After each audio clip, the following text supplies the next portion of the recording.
So, after an arduous battle with YouTube on getting my In the Mind of Kratos video to be available for everybody, I decided to finally sit down and think for myself on which God of War game do I overall prefer. I did indeed make lists after my Devil May Cry and Resident Evil project, so why not do the same here? Plus, this franchise stands out in that I grew up with this little Greek tragedy, so I definitely have more of an emotional attachment to these amazing games. For those wondering, I haven't played Ragnarok yet, as a PS5 is not in my possession. Therefore, only these will be discussed, and after that, ranked. Keep in mind, these are my own personal opinions, so yeah. And spoiler alerts.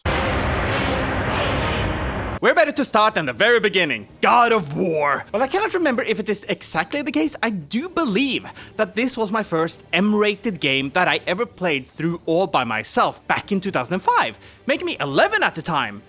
Only thing my parents barred me from when it came to video games was the good old GTA. But whatever, I would say that I turned out fine.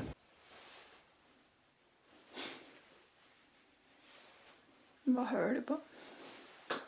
Having replayed the original God of War again for my Kratos video, I was pleasantly surprised by how well it has held up. Sure, it isn't much of a looker anymore, even the CG cinematics being rather noticeable. The gameplay, music, and story is actually pretty fantastic. I do believe it truly stands out from all the other games from this series, as when they made this, it genuinely comes across as if they expected it to merely be a standalone with no sequel in mind. Sure, the bonus material kept certain things open, but the ending is rather definitive. Anyways, one thing I will say is that it absolutely has aged when it comes to the level design. The amount of backtracking in this game for no real good reason is some old school level design, and not in a good way. I do not enjoy the pacing either, having Pandora's Temple feel like both the entire game and also making it feel like just a side quest when it's the most important place. It's hard to explain, and I do believe that one needs to play it to fully understand. But the developers definitely got way better at this. The combat itself, while it has aged well, still feels like the most primitive out of all the sequels, which makes sense, but still. One thing I will give this PS Classic is that it holds a lot of my favorite moments in this entire IP.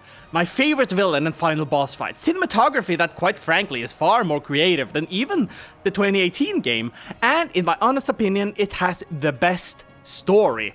If one jumps into this game with no knowledge of this series, it is something special. What is truly special as well is its sequel, God of War 2. In my character analysis project, I stated that this game was considered to be the best in the entire franchise, and yeah, that kinda rings true. If one finished the original game and then immediately continued with this one, the improvements are astounding. Sure, the graphics aren't a leap as the third game takes, but the majority of topics absolutely flew into the air. Combat feels fantastic, having far more moves, items to use, and enemy variety to use it all on.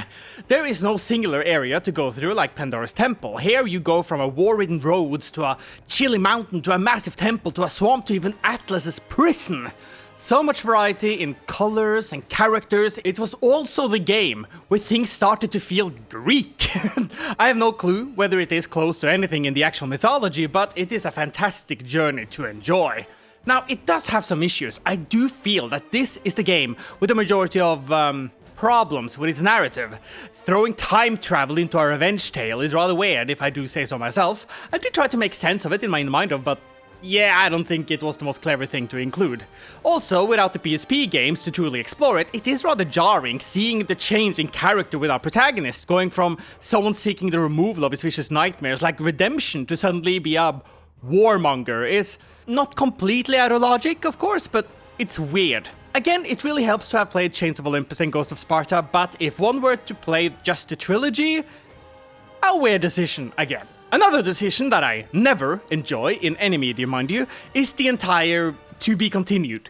I get it. It allowed the entire third game to be as epic as it is, but again, a subjective nitpick of mine. I just don't like when I have to wait to play an entire game several years later. I can understand that some people like it, I just don't. Aside from that, it has tons of creativity, far better environments than the previous experience, and the bosses are tons of fun, having probably the best fight in the entire franchise. Not my personal favorite, but the best through gameplay mechanics. And speaking of gameplay mechanics, God of War 3, the game that age-restricted my video. Yes, I'm still salty about that. This is the best gameplay-wise. At least when it comes to the Greek games only. But in my personal view, overall, it is king in its pure combat. Not so much in the other aspects, but let's discuss it a bit. When looking at the typical improvements, it is a stunning game. Visually, it stands, the music is godlike, and the animations are fantastic. Since the entire game takes place during the Second Titan War, we get to enjoy some fantastic and epic bosses and situations. Where I do feel it took a few steps back, however, is the overall presentation. Yes, the visuals are fantastic, but the environments and color palette, it's not as great and varied as God of War 2, and it gets worse and worse the more Olympians fall. Yes, it makes sense, but it still just makes everything look grey and green after a while. The puzzles are far more interesting, even utilizing enemies to overcome challenges, but the weapons you gain are less unique than before, all being just a different kind of blade of chaos. Not having the massive differences like the Barbarian Hammer or the Warcraft Stick, or even the Blades of Olympus, which is now just the Rage mode. And finally, while this is a pure conclusion, the story does lack some depth if one does not play the original games that happens before this one. I like that the game challenges the player in viewing Kratos in a far more villainous way than before, but the Pandora stuff could have come in far earlier to really have us grow to like her, and by proxy see the hidden humanity deep within our hero. That being said, combat is phenomenal, and it has without a single doubt one of the greatest video game openings of all time, even to this day, and it's just pure fun! Plus, it did give us some of the most humorous moments we have with our hero. With it, I'll make you a weapon. I have weapons. There'll always be another to stand against you. They will fall as well. Do not deny me my revenge! You must help me! Help you! Not that humorous though is Ascension. I can understand why people feel so negative towards this game. Hell, even I don't love it, but I don't think that this is that bad of a video game. I think the primary issue is the fact that it came out after the third one, which wasn't just a massive improvement, but ended this character's story. Well, until they got a ticket to Scandinavia, but we'll get there. God of War Ascension, while some would deem it an unnecessary game, it still exists, and it is good. It has the same deep combat as God of War 3, it goes full over the top with its mechanics, and the presentation is still great. But when I played this game, everything felt like a step forward and 2 steps back. The graphics look better, but there is so much more detail on screen that this is the first game where Kratos vanishes in the clutter. The combat added new layers to what you can do with the chains and stuff, but it took away the secondary weapons, aside from, the single-use sidearms that you can find or take away from enemies. It also runs rather poorly on the PS3, getting constant frame drops, which is weird, as God of War 3 was pretty consistent. The story, well, I think it's it's great to look at our boy during the time when he cared for others. It just added complexity where it didn't need any. Overall, it is a good and fun game, but compared to the other heavy hitters, it feels like it just exists to remind people of God of War. Soundtrack is still bopping though. What is not bopping though is the first PSP experience. To be completely fair to Chains of Olympus, it did come out in 2008, 2 years before the finale, but after having played Ghost of Sparta, this is a game that I in most likelihood will never replay. So what is the issue? Quite frankly, it just feels like a lesser version of the original God of War. Combat? Meh. Bosses? Meh. Areas to explore? I guess. The music is good. The visuals? Boy looks like a Greek Agent 47. The only thing I genuinely like is the Elysium movement, but that's it. A very small moment that's not any gameplay, just a story thing. This game also creates a rather annoying retcon to the story. God of War 1 was all about killing a god. The challenge of doing so, it's almost impossible, it's immortal, and yet here takes a bit away from the overall narrative, doesn't it? So yeah, that's all I will comment on this one. I'm sure you already know where this will end up in my ranking, but yeah. But holy cake, Ghost of Sparta is an insane improvement, just visually, look at this!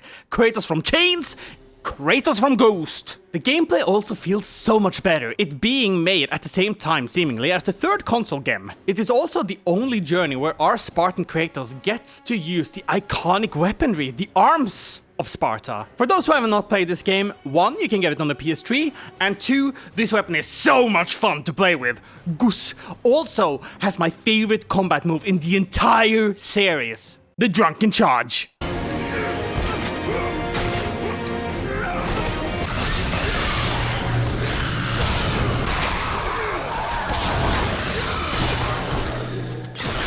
I'm not joking. This is my favorite God of War attack ever. I just love it. Yeah, just amazing. The story is also far more interesting in this one, as Kratos is actively looking for answers from his past, finding his mother and eventually his long-lost brother, all cultivating to the great rage we see in God of War 2. While this is the game I have replayed the most, it does have a few negatives. One is the fact that it spends far too much time in Atlantis. Yes, they do change it a bit when it, sinks under the ocean, but this is a blue video game. Another pet peeve of mine is that this is the only Greek era experience that you have some long-ass walking segments. Going from this kind of gameplay to this is annoying. Yeah, it only happens twice, and for the first playthrough, it isn't that bad, but I have never enjoyed a walking segment in any game that has action as its primary gameplay focus. That being said, combat, story, visuals, and definitively the music makes this game a massive bright spot for me. It has tons of collectibles and even gave us the weird concept art of female Kratos. Yep. So let's jump from female Kratos to feeble Kratos. You didn't hurt your back, did you? I did not hurt my back. Just a joke, don't take it seriously. So, that of boy, the best way I can explain my feelings for this game is simply to state this.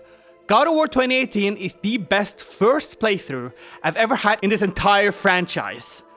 But my god, does it have no replayability. The amount of walking in a straight line, going through climbing segments you cannot fail, and the rather extreme issue with reusing bosses and enemy types really made this be a 10 out of 10 game to more of a 7 out of 10. I still cannot understand that the final boss is just the first one with some of the worst gameplay mechanics added on. The boss is blue now.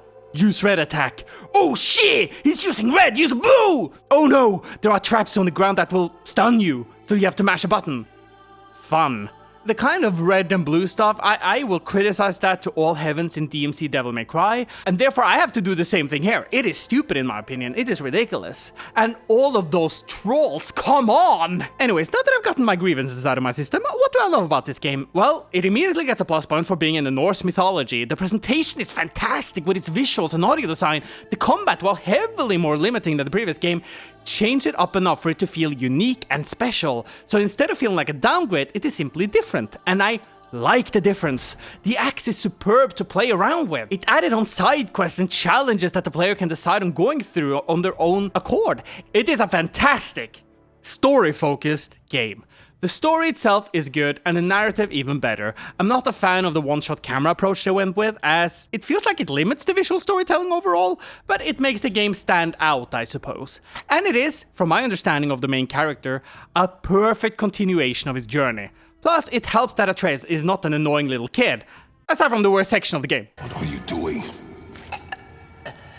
This is a much better knife than Mother's. boy? Yeah, that's all I can really say about the games. I can understand some of you might have wanted more, but they're all splendid with one exception. Anyways, let's start with the ranking. On the very bottom, being my number 7, we have of course Chains of Olympus. It just feels like a prototype for what the next handheld game would be.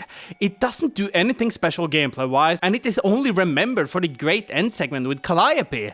Number 6, we have Ascension. Keep in mind, every game after Chains is considered good, so now it's going to be a bit more difficult for me, but yeah, the last Greek game. It is a lot of fun. The bosses are great, I love the villains, and you can do all sorts of fun things with the chains, but the optimizations issues and the fact that it just feels like they were desperate in keeping the franchise going on with this installment makes it my least favorite of all the good games. Number 5, we have the original one. I absolutely love this game. Not only through nostalgia, but also the fact that it is just really good. Yes, after playing God of War 3 and jumping back into this, it's like going from Devil May Cry 5 to the original, but it's still great. Great story, great gameplay, great presentation, and it has some of my favorite moments ever. It is held back with the old school level design. It is really noticeable. Like seriously, if you play it, you will notice it immediately. Still, a fantastic experience that I feel any Kratos fan should try out. Another installment I feel people are overlooking is Ghost of Sparta, my number 4. The game I've replayed the most when it comes to this series. It is a challenge to explain the differences between all of these, since they all have so many similarities, but finally allowing us to explore the Spartan roots with its weapon inclusion or its small Sparta visit is something that has been highly waited for. The bosses, while not many, are a joy to fight against, and going 2 versus Thanatos is a highlight. And the story again is just fantastic. I also really like that it adds on to explain why God of War 2 had the beginning that it did. So I'm genuinely ecstatic every time I play this PSP experience. Please try it out for yourself if you haven't. It's on PS3, so go ahead. And so we come to the top 3, the kings of God of War.